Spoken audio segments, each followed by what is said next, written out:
I welcome to the Ganesh video last ನೋಡಿ ಒಂದೊಂದು like share subscribe ಮಾಡ್ಕೊಳ್ಳಿ. ಇವತ್ತಿನ ರಿವ್ಯೂ ಮ್ಯಾಚ್ ಬಂದ್ಬಿಟ್ಟು KKR ವರ್ಸಸ್ CSK. ಮೇನ್ ಗುರು ಇಲ್ಲಿ Eden Garden high score level ಇರ್ತದೆ ಅನ್ಬೋದು. ಇಲ್ಲಿ KKR ಸಿಕ್ಕಾಪಟ್ಟೆ ಎಕ್ಸ್ಪೆಕ್ಟೇಷನ್ ಇತ್ತು. ಅಜಿಂಕ್ಯ ರಹಾನೆ ಒಟ್ಟಿನಲ್ಲಿ ಅಜಿಂಕ್ಯ ರಹಾನೆ 5,000 ರನ್ ಕಂಪ್ಲೀಟ್ ಮಾಡಿದ್ರು. ಇಲ್ಲಿ ಮೇನ್ ಗುರು ಇಲ್ಲಿ CSK ಅವರು ಸಿಕ್ಕಾಪಟ್ಟೆ ಅಗ್ರೆಸಿವ್ನೆಸ್ ತೋರಿಸಿದ್ರು. ಇಲ್ಲಿ ಪವರ್ ಪ್ಲೇ ಮಿನಿಮಮ್ 5 ವಿಕೆಟ್ ಕಳ್ಕೊಂಡ್ರೆ ಏನೋ ಮ್ಯಾಟ್ರ್ ಆಗಲಿಲ್ಲ ಅನ್ಬೋದು. ಮೇನ್ ಇಲ್ಲಿ KKR ಬ್ಯಾಟಿಂಗ್ ವಿಚಾರ ನೋಡೋದಾದ್ರೆ ಇಲ್ಲಿ ಸುನಿಲ್ ನಾರಾಯಣ್ ಮತ್ತು ಅಜಿಂಕ್ಯ ರಹಾನೆ ಸಿಕ್ಕಾಪಟ್ಟೆ ಅಗ್ರೆಸಿವ್ನೆಸ್ ತೋರಿಸಿದ್ರು. ಒಟ್ಟಿನಲ್ಲಿ ಪವರ್ ಪ್ಲೇ ಒಂದೊಳ್ಳೆ ಪಾರ್ಟ್ನರ್ಶಿಪ್ನ ನೋಡಿದ್ರು ಅನ್ಬೋದು. ಒಟ್ಟಿನಲ್ಲಿ ಮೇನ್ ಗುರು ಇಲ್ಲಿ ಪವರ್ ಪ್ಲೇ ಅಂತ ಹೇಳ್ಕೊಳ್ಳೋ ವಿಕೆಟ್ ಬೀಳಲಿಲ್ಲ, ಅದರಿಂದನೇ ಇವರು ಒಂದು ಲೆವೆಲ್ಗೆ ರನ್ನ ತಗೊಬಂದರು ಅನ್ಬೋದು.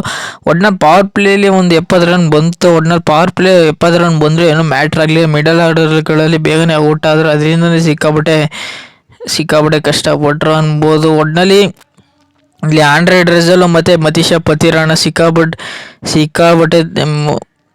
ಸಿಕ್ಕಾಪಟ್ಟೆ ಚೆನ್ನಾಗಿ ಆಡಿದ್ರು ಅನ್ಬೋದು. ಇಲ್ಲಿ ಮೇನ್ ಗುರು ಇಲ್ಲಿ ಮನೀಶ್ ಪಾಂಡೆ ಮತ್ತು ಆಂಡ್ರೆ ಡ್ರೆಸಲ್ ನೆಕ್ಸ್ಟ್ ಲೆವೆಲ್ ಆಟ ಆಡಿದ್ರು. ಇಲ್ಲಿ ರಿಂಕು ಸಿಂಗ್ ಅಂತ ಹೇಳ್ಕೊಳ್ಳೋ ಆಟ ಆಡಲಿಲ್ಲ. ಒಟ್ಟಿನಲ್ಲಿ ಇಲ್ಲಿ ಆಂಡ್ರೆ ಡ್ರೆಸಲ್ಗೆ ಕ್ರೆಡಿಟ್ ಕೊಡಬೇಕು. 21 ಬಾಲ್ಗೆ 38 ರನ್ ಕೊಡಿದ್ರು. ಇಲ್ಲಿ ಮನೀಶ್ ಪಾಂಡೆನೂ ಅಷ್ಟೇ ಒಂದೊಳ್ಳೆ ಪಾರ್ಟ್ನರ್ಶಿಪ್ನ ಆಂಡ್ರೆ ಡ್ರೆಸಲ್ ಜೊತೆ ಆಟ ಆಡಿದ್ರು ಅಂದರು. ಒಟ್ಟಿನಲ್ಲಿ ಇಲ್ಲಿ ಮೇನ್ ಗುರು ಇಲ್ಲಿ 20-30 ರನ್ KKR ತೀರಾ ಕಡಿಮೆ ಇದ್ದು, ಅದರಿಂದನೇ ಸಿಕ್ಕಾಪಟ್ಟೆ ಅಗ್ರೆಸಿವ್ನೆಸ್ ಕಡಿಮೆ ಆಯಿತು ಅನ್ಬೋದು.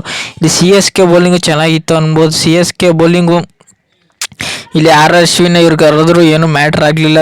3 ವಿಕೆಟ್ ತೆಗಿಲಿಲ್ಲ, ಏನು ಮಾಡಲಿಲ್ಲ. ಇಲ್ಲಿ ಮೇನು ಇಲ್ಲಿ 100 ಅವರು 4 ಕ್ರೂಷಿಯಲ್ ವಿಕೆಟ್ ತಗೊಟ್ರೆ, ಜಡೇಜಾ 1 ವಿಕೆಟ್ ತಗೊಟ್ರು ಅಂತ ಹೇಳ್ಕೊಳ್ಳೋ ವಿಕೆಟ್ ಯಾರು ಬೌಲಿಂಗು ಬ್ಯಾಟಿಂಗ್ ಅಂತ ಹೇಳ್ಕೊಳ್ಳೋ ಬೌಲಿಂಗ್ ಮಾಡಲಿಲ್ಲ. ಇಲ್ಲಿ ಸಿಕ್ಕಾಪಟ್ಟೆ ಎಕ್ಸ್ಪೆನ್ಸಿವ್ ಆಗಿದ್ದು.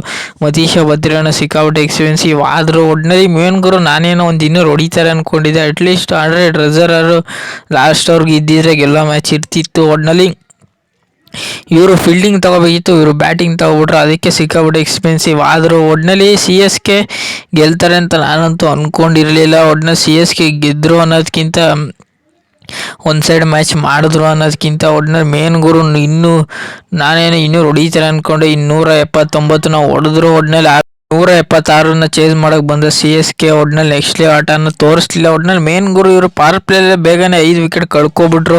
ಇಲ್ಲಿ ಅಜಿಂಕ್ಯ ರಹಾನೆ ಅನ್ನೋದಕ್ಕಿಂತ ರವೀಂದ್ರ ಜಡೇಜಾ, ಅಶ್ವಿನ್ ಅಂತ ಹೇಳ್ಕೊಳ್ಳೋ ಆಟ ಆಡಲಿಲ್ಲ. ದೇವನ್ ಕರ್ಣೆ ಅಂತೂ ಫಾರ್ಮಲ್ಲೆಲ್ಲ ಬೇಗನೆ 0ಗೆ ಔಟ್ ಆದರು. ಒಟ್ಟಿನಲ್ಲಿ ಇಲ್ಲಿ KKR ಬೌಲಿಂಗ್ ಸಿಕ್ಕಾಪಟ್ಟೆ ಎಕ್ಸ್ಪೆನ್ಸಿವ್ ಆದರು. ಇಲ್ಲಿ ಮೊಯಿನ್ ಅಲಿ ಮತ್ತು ಇಲ್ಲಿ ಹರ್ಷಿತ್ ರಾಣಾ ಅಂತ ಹೇಳ್ಕೊಳ್ಳೋ ಆಟ ಆಡಲಿಲ್ಲ. ಒಟ್ಟಿನಲ್ಲಿ ಸಿಕ್ಕಾಪಟ್ಟೆ ರನ್ನ ಹೊಡ್ಸ್ಕೊಂಡ್ರು. ಒಟ್ಟಿನಲ್ಲಿ ಇಲ್ಲಿ ಮೊಯಿನ್ ಅಲಿ ಸಿಕ್ಕಾಪಟ್ಟೆ ಎಕ್ಸ್ಪೆನ್ಸಿವ್ ಆದರೂ 1 ವಿಕೆಟ್ ತಗೊಟ್ರು, ಏನು ಮ್ಯಾಟ್ರ್ ಆಗಲಿಲ್ಲ. ಒಟ್ಟಿನಲ್ಲಿ ಇಲ್ಲಿ CSK ಗೆಲ್ಲದೇ ಇರೋ ಮ್ಯಾಚ್ನ ಗೆದ್ದರು ಅನ್ಬೋದು. KKR ಗೆಲ್ಲೋ ಮ್ಯಾಚ್ನ ಸೋತರು. ಒಟ್ಟಿನಲ್ಲಿ ಇವರು ಕ್ವಾಲಿಫೈ ಆಗ್ತಾರೆ ಅಂದರೆ ಸಿಕ್ಕಾಪಟ್ಟೆ ಕಷ್ಟ ಅನ್ಬೋದು. ಒಟ್ಟಿನಲ್ಲಿ ಇಲ್ಲಿ ಪವರ್ ಪ್ಲೇ 5 ವಿಕೆಟ್ ಕಳ್ಕೊಂಡ್ರು, ಏನೂ ಮ್ಯಾಟ್ರ್ ಆಗಲಿಲ್ಲ. ಮಿಡಲ್ ರನ್ಗಳಲ್ಲಿ ತುಂಬ ಚೆನ್ನಾಗಿ ಆಡಿದ್ರು ಅನ್ಬೋದು. ಮೇನ್ ಇಲ್ಲಿ ಶಿವಮ್ ದುಬೆ ಮತ್ತು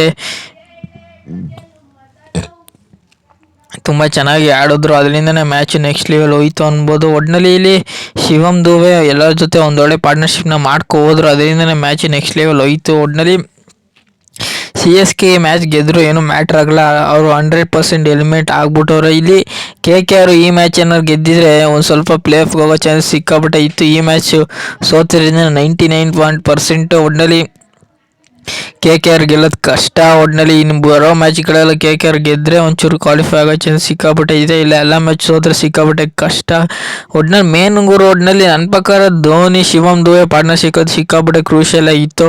ಒಟ್ಟಿನಲ್ಲಿ ಅವರು ಲಾಸ್ಟ್ವರೆಗೂ ಇದ್ದೆ, ಒಂದು ಮಧ್ಯದಲ್ಲಿ ಔಟ್ ಆದರೆ ಏನೂ ಮ್ಯಾಟ್ರ್ ಆಗಲಿಲ್ಲ. ಒಟ್ಟಿನಲ್ಲಿ ಧೋನಿ ಮತ್ತು ಲಾಸ್ಟ್ವರೆಗೂ ಇದ್ದೆ ಮ್ಯಾಚ್ನ ಗೆಲ್ಸ್ಕೊಟ್ರು. ಒಟ್ಟಿನಲ್ಲಿ 8 ರನ್ ಬೇಕಿತ್ತು ಒಂದು ಮಿಡಲ್ ಲಾಸ್ಟ್ ಓವರ್ಗಳಲ್ಲಿ. ಅವಾಗ ಧೋನಿ ಒಂದು 6 ಹೊಡೆದು ಮ್ಯಾಚ್ನ ಟರ್ನ್ ಮಾಡಿದ್ರು, ಅದರಿಂದನೇ match ball to ball run ಬಂದ್ಬಿಡ್ತು. ಒಟ್ಟಿನಲ್ಲಿ ನಾನು ಅಂದ್ಕೊಂಡಿದ್ದೆ KKR ವರ್ಸಸ್ CSKಲಿ KKR ಗೆಲ್ತಾರೆ ಅಂತ ಪ್ರಿಡಿಕ್ಷನ್ ವಿಡಿಯೋದಲ್ಲಿ ಹೇಳಿದ್ದೆ. ಒಟ್ಟಿನಲ್ಲಿ CSK ಗೆದ್ದರು. ಒಟ್ಟಿನಲ್ಲಿ ಒಂದು ಹಾಫ್ ಡೇ ಒಂದೊಂದು ಮ್ಯಾಚ್ ಆಗುತ್ತೆ, ಏನು ಮಾಡೋಕ್ಕಾಗಲ್ಲ.